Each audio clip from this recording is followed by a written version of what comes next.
आमिर साहब, किसान की, आवाम की बात को हम करते हैं, लेकिन अगर तराजू के दोनों पलड़ों में सिचुएशंस को रखें तो हुकूमत तो कहती है कि सब ज़बरदस्त है, जितनी मर्जी शराइत IMF लगा दे हम पूरी कर जाएंगे, जितने भी चैलेंजेस हैं उनसे नबरदाज़मा हो जाएंगे। मगर जो पब्लिक बात कर रही है या जो रिएक्शन पब्लिक के या ग्राउंड लेवल से आ रहा है वो ये कह रहे हैं कुछ नहीं हो सकता, ये सिर्फ खाम ख्याली है, कुछ नहीं हो सकता, सितम ज़रीफ़ी है सारी की सारी।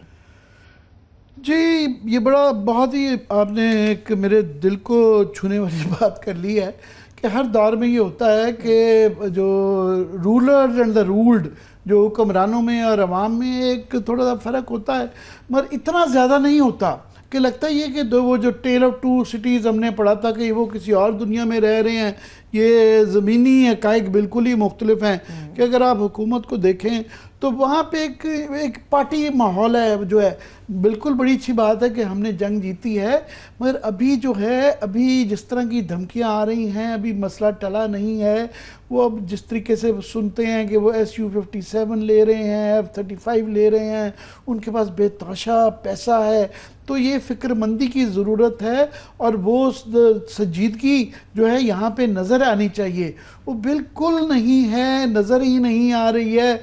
यहाँ एक किस्म का बहुत ज़्यादा बस पार्टी अब ख़त्म करें और इसके मसाइल के ऊपर गौर करें। सबसे ज़्यादा ये है कि ये बजट इसलिए भी अहम है कि इसके लिए हमें वसाइल खड़े करने हैं। हम 10 गुना बड़ा मुल्क है भारत, उसका मुकाबला कर रहे हैं, तो हमने बड़ा दिमाग लड़ा के सोच विचार करके इस महदूद वसाइल के अंदर से उनके लिए बजट के लिए दफाई मामलात अपने दुरुस्त करने हैं और ऐसे तरीके से करने हैं कि वो जो पहले ही तबके पिस गए हैं, जैसे कि तनख्वाहदार तबका है, वो आप 30 लाख रुपए वो ताजर दोस्ती स्कीम से नहीं निकाल सके, उनको जो है 400 अरब 500 अरब रुपए के आपने ठोक दिए हुए हैं। उस तरह ही जो पहले भी गरीब तबके हैं, वो बजट को मैं आसान कर देता हूँ बजट के ऊपर, क्योंकि बहस चल रही है उनको कि गवर्नमेंट के एक अपने फिगर्स होते हैं, सिलेक्टिवली वो पिक एंड चूज़ कर लेते हैं। मगर सबसे ज़्यादा इम्पॉर्टेंट चीज़ें ये जो देखी जाती है वो गुर्बत देखी जाती है, बेरोज़गारी देखी जाती है और साथ में महंगाई देखी जाती है। तो तीनों चीज़ों पे क्विकली कि जो बेरोज़गारी से और गुर्बत से दो चीज़ें हुई हैं कि एक इंडस्ट्री है, एक आपकी ज़राअत है। इंडस्ट्री में 1.5% LSM जो लार्ज स्केल मैन्युफैक्चरिंग है, जिसके अंदर तमाम ही बड़ी आपकी सनतें आ जाती हैं, वो उनका जो है 1.45 माइनस, वो पिछले साल भी माइनस में गया, वो इस साल भी माइनस गया।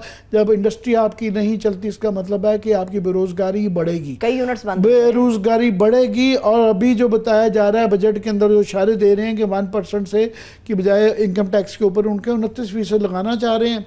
उनको कोई पता नहीं खबर क्या देते हैं, अभी तक तो दूर दूर तक नहीं आ रही कि उनका बुनियादी मसला जो है, इनपुट्स बड़ी महंगी हैं, बिजली बड़ी महंगी है, फिर आप टैक्सेस भी ज़्यादा लगाएंगे, सेल टैक्सेस भी ज़्यादा करेंगे तो और मुश्किलात आएंगे। ये आ गई इंडस्ट्री।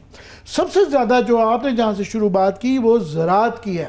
ये 2-3 साल से सिलसिला चल रहा है कि यहाँ पे जो लोग बैठे हुए हैं उनके दिल में एहसास नहीं है। उस एहसास की बात नहीं है, दिमाग भी नहीं है, अकल भी नहीं है कि ज़राअत जो है, बहरहाल PTI ने जो अपने आखिरी साल के अंदर जो 6% ग्रोथ ली थी उनकी कम थी, बाद में इसलिए ले पाए थे कि उन्होंने एग्रीकल्चर के अंदर बहुत इन्वेस्ट किया था।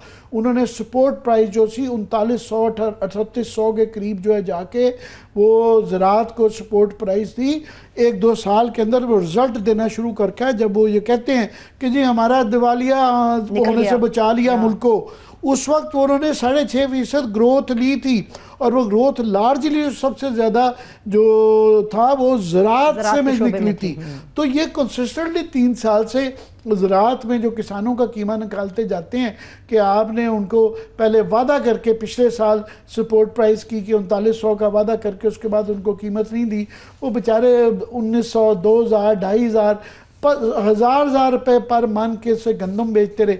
अभी जो ये मेरे सामने फिगर्स पड़े हुए हैं इस वक्त जो ज़राअत की, 50 साल में कभी नहीं हुआ कि हम एक ज़राअती मुल्क हैं और 40% हमारी लेबर जो है वो ज़राअत से निकलती है, और 40-50 साल में नहीं हुआ कि पाँचों की पाँचों फसलें और हमारी वो नीचे जा रही हैं, ग्रेविट का शिकार हैं।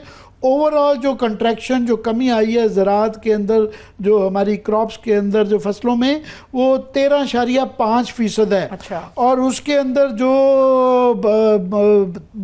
कॉटन है, कॉटन के आपके जो है वो 30% है, 30%। मतलब ये आप देखें 5.5 मिलियन बेल पे आ गई है। ये $2.5 बिलियन तो हमें सिर्फ कॉटन की इंपोर्ट के चाहिए होंगे। उसके बाद जो मकई है वो 15% कम हुई है। शुगर केन जो गन्ना है 3.9%, 3.9। चावल जो पिछले साल हमें बचा गए थे वो 1.4% नीचे गए हैं। और गंदम जो है 9 के करीब है। ये मेरे सामने बेचारे किसान भाइयों के इश्तिहारात पड़े हुए हैं, वो तरले मिनतों पे आए हुए हैं, यार खुदा के लिए जो है हमें बचा ले। मांग क्या रहे हैं वो?